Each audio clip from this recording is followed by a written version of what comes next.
নিজেকে শুরু থেকে কিন্তু আন্তর্জাতিক মানের খেলোয়াড় বলে আসছিলেন অন্তর্বর্তী সরকারের প্রধান ডক্টর মোহাম্মদ ইউনূস।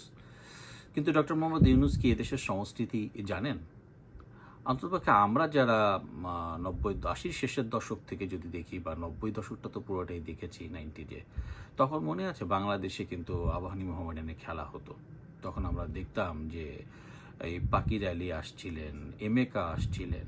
সো এরা তখন আমাদের কাছে অনেক বড় কিছু প্লেয়ার। যেহেতু তখন এরকম ইন্টারনেট ছিল না, সো আমরা তাদেরকে সেরকম মনে করতাম। তো আমরা কি দেখেছি, বাংলাদেশের যে কর্দমাক্ত মাঠ, সে মাঠে কিন্তু আন্তর্জাতিক মানের খেলোয়াড়রা খেলতে পারেননি।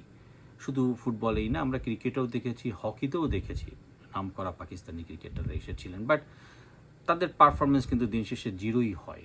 ক্রিকেটও তো আমরা দেখেছি কে আসেনি বাংলাদেশের মাঠে খেলতে।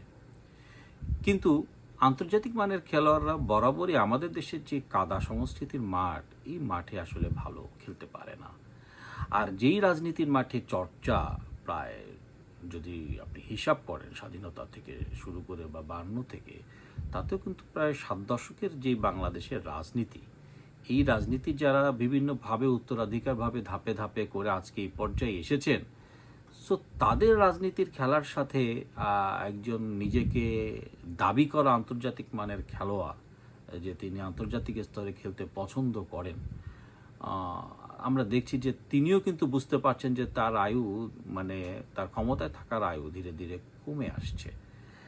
যে কারণের জন্য তিনি যাদেরকে মনে করছেন যে এটা আমার জন্য পথের কাঁটা, তিনি একটি একটি করে সরিয়ে দিচ্ছেন।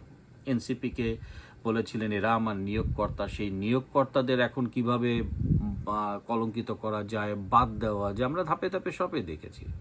নাহিদকে আক্রমণ করতে নাহিদের বাবার দুর্নীতিকে সামনে আনা হলো, আসিফ মাহমুদ সজীব ভুইয়া দুর্নীতিকে হাঁস পার্টিতে নিয়ে যাওয়া হলো, তার বাবার দুর্নীতিকে আনা হলো। কাকে অ্যাটাক করা হয়নি?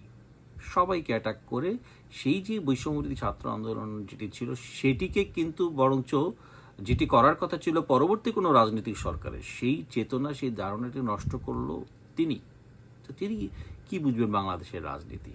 তিনি যখন যাকে মনে করেন যে এটা, এখন উনি কি করছেন, উনি একবার উনি বিএনপির কাছে যাচ্ছেন, তিনি লন্ডন পর্যন্ত ছুটে গেলেন। আমরা দেখেছি যে, সেটাও দেখেছি প্রতি রাতে ১১ লক্ষ টাকা ভাড়া করে তিনি থেকেছেন। এবং তিনি মূলত কেন গিয়েছিলেন সেটি জাতির সামনে পরিষ্কার ছিল, তার এক রহমানের সাথে হাস্যোজ্জ্বল ছবি, এবং একটু জাহির করা যে যদি বিএনপি যায় তাহলে সেক্ষেত্রে নিজে যেন রাষ্ট্রপতি হতে পারে।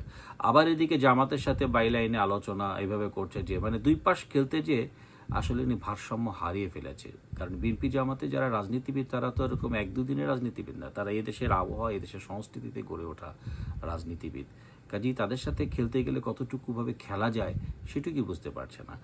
সেই পলাতক শেখ হাসিনার একটি রয়টার্সে একটি সাক্ষাৎকার দিয়েছে, আর তার ভয়ে আবোল তাবোল বকা শুরু করে দিয়ে এবারে নির্বাচন কত খারাপ হবে, কিভাবে আক্রমণ হবে, কিভাবে এইটা হবে, এখানে ছায়া পর্যন্ত নেই আওয়ামী লীগের।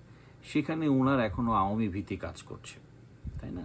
তো এখন সেই ছায়াদের বিরুদ্ধে লড়তে যেই এই অবস্থা, যারা মাঠে আছে, বিএনপি বাংলাদেশের বৃহত্তম রাজনৈতিক দল, আনডাউটেডলি, এতে কোনো ভুল নেই, তাদের সাথে আপনি খেলতে যাচ্ছেন, যাদের ওপর ভর করে রাজনীতিতে আসছেন, তারা করছেন। তাই দেখতে হবে। দেখুন, এখন কিন্তু এই যে এনসিপির নেতারা নাসিরুদ্দিন পাটোয়ারি বলেন, হাসনাত বলেন, সার্জিস বলেন, এরা কিন্তু প্রত্যেকে সরকারের দোষারোপ করছেন। ডক্টর মোহাম্মদ ইউনূসের নেতৃত্বগুণে যে ব্যর্থতা, সেগুলো চোখে আঙ্গুল দিয়ে দেখিয়ে দিচ্ছেন। নিয়োগকর্তারাই বলছেন যে তাদের মনোনীত যিনি, তিনি কোন কোন ক্ষেত্রে ব্যর্থ হয়েছেন। কাজেই ডক্টর মোহাম্মদ ইউনূস তার জীবনের কোন এক সময় মনে করবেন যে এই আন্তর্জাতিক মানের খেলোয়াড়রা কখনো লোকাল মাঠে ভালো খেলতে পারে না। হয়তো সেই উপলব্ধিটি তার একটি জীবনের সবচেয়ে বড় উপলব্ধি হয়ে থাকবে বলে মনে করে সাধারণ মানুষ।